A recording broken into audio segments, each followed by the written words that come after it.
Well, hello there. I just finished a dress and I'm super excited. Wanted to share it with you because it's got stripes on it. If you've ever sewn anything with stripes, they are a big fat pain in the keister to match up. And, I kind of managed to sort of make it happen. There's a reason I'm wearing a belt. Some of the stripes might be a little bit crooked, but whatever. I get a lot of sewing questions that I always feel weird about answering because I am no sewing expert. But I thought I would share with you today just a couple of things I've learned along the way of sewing. Here goes. Hey guys, welcome to my sewing room. I thought I would give you a little tour, go through some of the things that you would find in my sewing room and what I would recommend for you if you are thinking about getting into sewing and you're wondering, should I try to sew my own clothing? The answer is yes. Why not? I put off learning how to sew and learning how to make my own clothing for way too long. If I would have just taken the plunge, I could be a lot further along. And I don't want you to do that. I want you, if you're interested in something, to just dive right in. Yes, there is a learning curve, and yes, it's going to be a big fat pain in the booty to learn all of these things. But if you stick with it,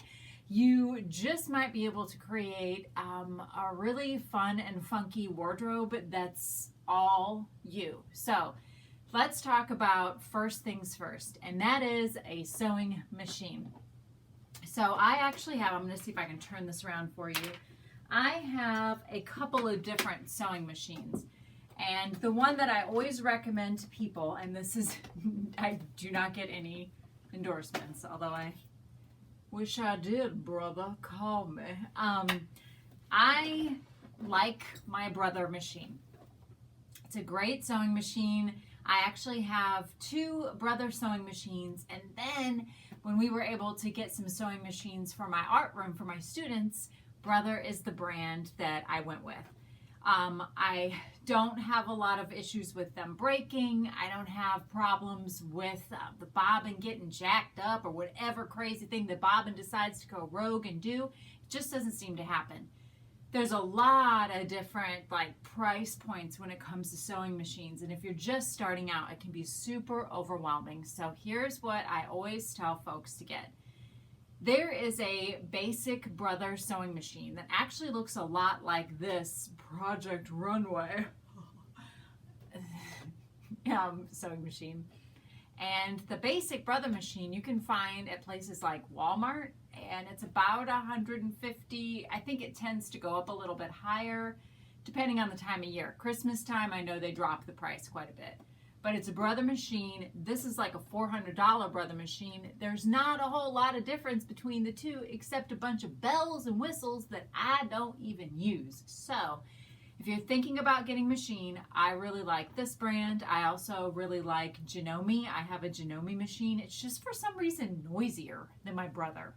It's like it wants me to be aware that it's sewing. It's like, cha-chunk, cha-chunk, I'm sewing, I'm sewing. I'm like, yeah, I get it. You're a sewing machine. Just do your job. You have to be so noisy about it now.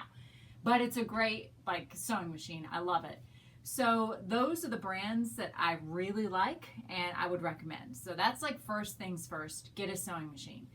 I got a sewing machine and then I literally left it in the box for probably 6 months, maybe even a year. The first machine I had was a Kenmore. And I was really freaked out and afraid to even get it out of the box because I just had it built up in my mind that sewing was this really difficult thing. I am not a person who reads manuals, but when it comes to sewing, your sewing manual is like your Bible. It's going to have everything in it. And then when you flip through it, you realize, oh, it's actually not that hard. If you just ignore all of these little doohickeys over here that you're only going to use once when you first start out because it's cool to make a zigzag flower pattern on everything, then you'll be fine. You just have to know how to thread it, how to wind a bobbin, which goes just below the needle, how to put fabric in it, lower the foot or the feed dog or the presser foot so that the feed dogs can grab the fabric. I'm probably right now blowing your mind if you've never sewn. Look, you just have to learn how to thread it, wind a bobbin, and get started. The end. It's not that hard. Then when I first started sewing, my first thing that I wanted to make was an apron. So what I did was I took an apron I already had, a really simple apron. Got that visual in your mind? Laid it down on a sheet that I found at the thrift store, a little vintage sheet that had a fun and funky pattern on it. Cut it out around that apron, leaving a tiny little bit of an edge for a hem. Flipped over those unfinished edges, hemmed it, added like a bias tape or a pre-made strap for the neck and the ties. Done. I think I did end up sewing a little like vintage handkerchief on the bottom for a pocket. But really just making your first project, just doing that one thing. Once you've got that one thing done, it's going to be like, oh, I can do this. And then you can perhaps move on to some sewing patterns. So here's how I got interested in sewing patterns, because I was actually more interested in patterns first than I was in actual sewing, just because in my mind, nobody knows how to sew anymore. So we just look at patterns and daydream about wanting to learn how to sew. I remember going to a thrift store in college, walking in, and they had oodles and oodles of vintage patterns. I didn't have a clue how to sew, but I loved the artwork on it. I was just completely smitten. I was already in love with the 1950s style anyway, so finding these was like a gold mine to me. So I scooped them all up, and years later I have them, lots of sewing patterns. I'm still into collecting them. So I use a lot of vintage sewing patterns, but if you're just starting out, vintage sewing patterns can be a little bit tricky, because vintage sewing patterns assume that you know how to sew. And they won't go into all that great detail that you as a new sewer might need. But definitely if you see them like out in the wild at an antique store, an estate sale, a thrift store, if you like the artwork, it's probably cheap enough to buy it. There might be a chance that you won't be able to even use it once you learn how to sew, because vintage patterns have a size on them. This one, for example, is a size 12, which is totally different than our clothing sizes. All vintage patterns are like that, not just vintage ones. All sewing patterns have different sizings on them. This one is a size 12. So think about what a size 12 is in our modern day standards, with a bust of 32. Y'all, that's a teeny tiny lady. Like, I'm small and I'm not a bust 32. Like, there ain't much here, but I got more than 32. So that's something, if you're picking up vintage patterns, definitely check this out, because with modern day patterns, they don't just give you a one size. But because of the way that you can cut the pattern out, these patterns can actually fit a lot of different sizes.